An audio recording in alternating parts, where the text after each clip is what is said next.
we're talking about growth. And you told me, or somebody asked me, how can I buy a company that's not for sale? Somebody asked me. I think you might have asked me before in the last summer. I know how.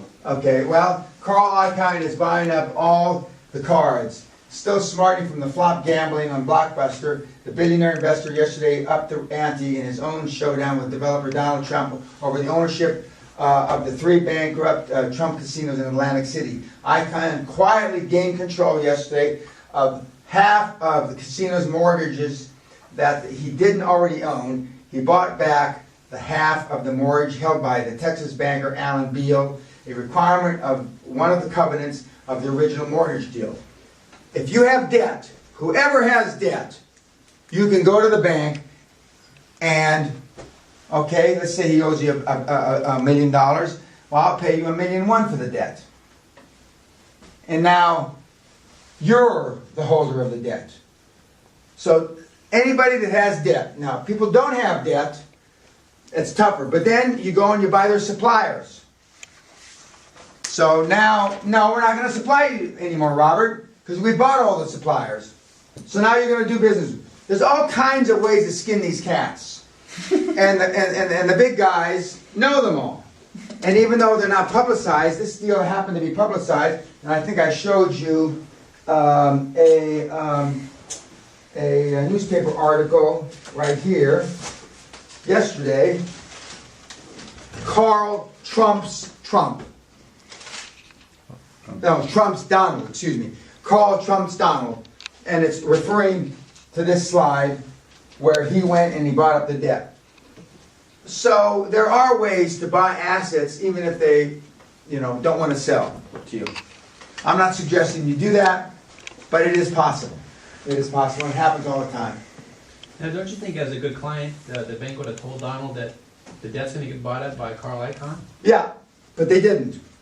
Because they probably figured there's a bigger future with Icahn than with Trump. I'm just guessing. I don't know that for a fact. But I guess even if they did, it wouldn't matter because they could still sell. Yeah, because Trump didn't have the money. Yeah. So, and Icahn did. And like the big fight between, I think it's Icahn and somebody else over Herbalife. One's short the stock and one's long the stock. Now, is it a coincidence that KPMG pulled out as the auditor of Herbalife? Did Carl, and I'm not suggesting, Carl, that you knew this up front, but is it a coincidence that Icahn, I believe, went short the stock and KPMG pulled the plug on the stock a few weeks later? I don't believe in coincidences. Very well planned. Yeah. Carl's a smart guy. Carl's a smart guy. And they've been telling people, certain people have been saying that Herbalife, I'm not sure it is a Ponzi scheme anyway. He could have been working with Mark Hughes. Yeah, correct. Correct. Now, for startups, and the Inc. 500 starts, and I was privileged to be the chairman 2 years when we had the 195th and 157th fastest growing company in the United States. 25% of them started with less than $5,000. 50% of them started with less than $25,000. 75% with less than $100,000, and less than 5% with a million. That means that most of the companies that were started, Inc. 500 companies, the fastest growing companies, were undercapitalized. And some of them were just started with credit cards. We talk about tomorrow who funds these companies: friends, fools, and family. Credit cards first, friends, fools, and family. Because they're the only one fucking stupid enough to give you the money to start a company. The banks don't.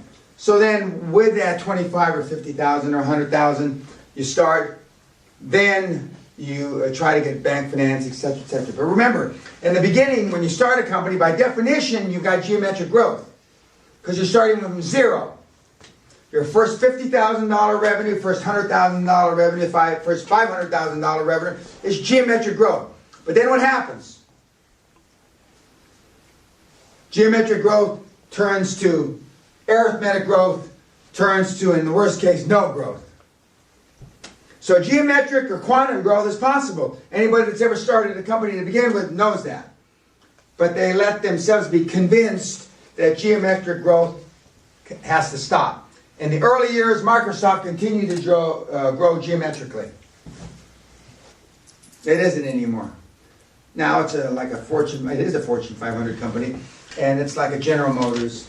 Just like in the beginning, IBM grew geometrically.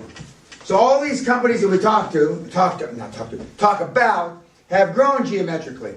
When you first started your little business, when it grew from scratch to the first 5,000, 10,000 in revenue, that was geometric growth. Because it was coming from, your growth is infinite because it's coming from zero. So quantum growth is possible. And that's what I've pounded and pounded and pounded. The hard thing is, or the bad news is, the good news is it's possible. The bad news is, the bigger you get, the harder it is. That's the bad news. But see, most people give up too soon. They believe the bad news before it has to be self-fulfilling prophecy. And most of the people that have been through here over the years, and most of the people that are looking at this on YouTube, have given up too soon. Like the sign when the guy was digging in the gold mine or the diamond mine, he gave up just a few inches or a few feet before he hit the diamonds. So, remember, it is possible. Now, I talk a lot about stock options, and I talk about giving away ownership in the companies. And these are some statistics about a brief overview of employee ownership in stocks to either ESOP plans, 401ks, broad-based individual equity plans, or stock purchase plans. There's millions and millions and millions of people that own stock, not just in the United States, which this indicates, but in European countries and in Britain. Because you want to make the individual employee part of the solution, not part of the problem. We want to do a Punjabi solution here, Ms. Human Resource, because we want them to work for the company like they own it. Because if they feel that they're their owner, they're going to work harder, come in earlier, stay later, not take their breaks. You know, we don't want to break any human resource laws, but we can't force people to take a break. We can't force people to go on lunch. You know, we can't force people to go on holiday. Right now, they're lining up in most of the companies that I have anything to do with. At 5 o'clock, I'd be run down like charging buffaloes over my chest because it's 5 o'clock and they're headed for the elevator.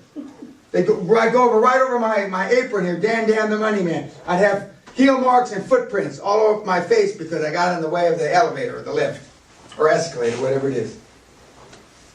These are companies that became very successful, are successful with big stock option programs. Starbucks, Microsoft, Google, Cisco, Southwest Airlines, Apple, Facebook, and Vodafone. Why did they have the options? Because they wanted the employees to feel that they were part of the solution and not part of the problem. These are 10 Fortune 500 companies that started with next to nothing that you know, next to no money. eBay, Starbucks, Wrigley, Mattel, Electra, EDS, Dell, Nordstrom, Apple, Molson, and Whole Foods Market. I put those up because a lot of people think that you have to have a lot of money to start a company. As indicated by the slides 2 slides ago, you don't. Some of you that have started companies with nothing, I started with $820. It's not nothing, but it's pretty close to next to nothing.